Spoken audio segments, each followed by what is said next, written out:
Telugu మాధ్యముల channel నుండి వచ్చే వీడియోలు మొదటగా చూడడం కోసం సబ్స్క్రైబ్ చేసి పక్కన బెల్ ఐకాన్పై క్లిక్ చేయండి.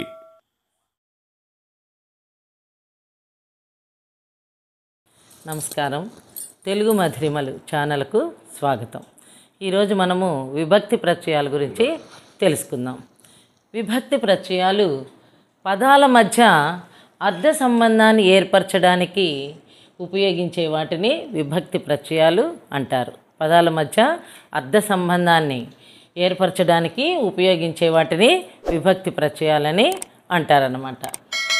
విభక్తులు వాక్యంలోని వేర్వేరు పదములకు అన్వయము కలిగించు ప్రత్యయములు. విభక్తులు ఒక వాక్యంలోని వేర్వేరు పదములకు అన్వయము కలిగించు ప్రత్యయములు. అంటే రెండు పదాలు, రాజు, కుమారుడు. ఎన్ని పదాలు అవి? రాజు ఒక పదము, కుమారుడు అనేటువంటిది ఒక పదం అన్నమాట. ఇవి రెండు పదముల మధ్య సంబంధం కలిగించును.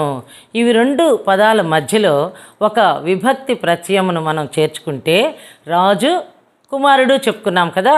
రాజు యొక్క అనేటువంటి విభక్తి ప్రత్యయం చేరి కుమారుడు, రాజు యొక్క కుమారుడు అయింది. వీటిని విభక్తి ప్రత్యయాలు అని కూడా అంటారు.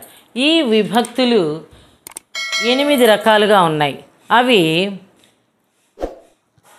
ప్రత్యయాలు, విభక్తి పేరు. ఈ విభక్తుల్ని మనము చక్కగా బైహెడ్ చేసుకోవాలి, కంఠస్థం చేసుకోవాలి.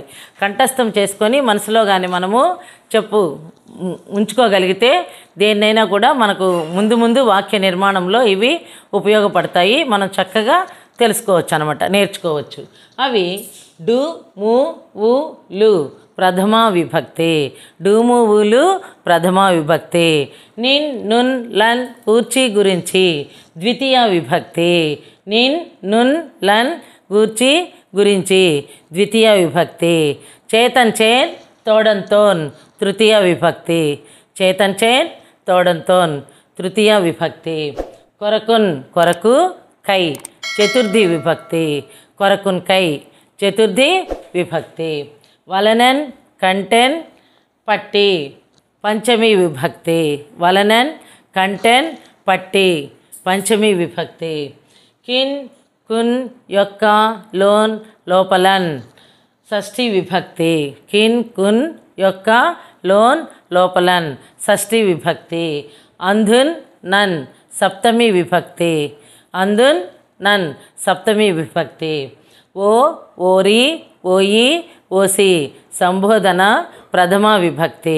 ఇవన్నీ కూడా మనము చక్కగా కంఠస్థం చేసుకొని తెలుసుకోగలిగితే, నేర్చుకోగలిగితే ముందు వాక్య నిర్మాణాలలో కానీ ముందు వచ్చేటువంటి సమాసాలలో కానీ చక్కగా మనం ఉపయోగించుకొని అన్వయ క్రమంలో నేర్చుకోవచ్చు అన్నమాట. ఈరోజు మనం ఈ వీడియోలో విభక్తి ప్రత్యయాల గురించి తెలుసుకున్నాము. మరొక వీడియోలో విభక్తి ప్రత్యయాలు, వాటి ఉపయోగం గురించి మనము తెలుసుకుందాము. నమస్తే.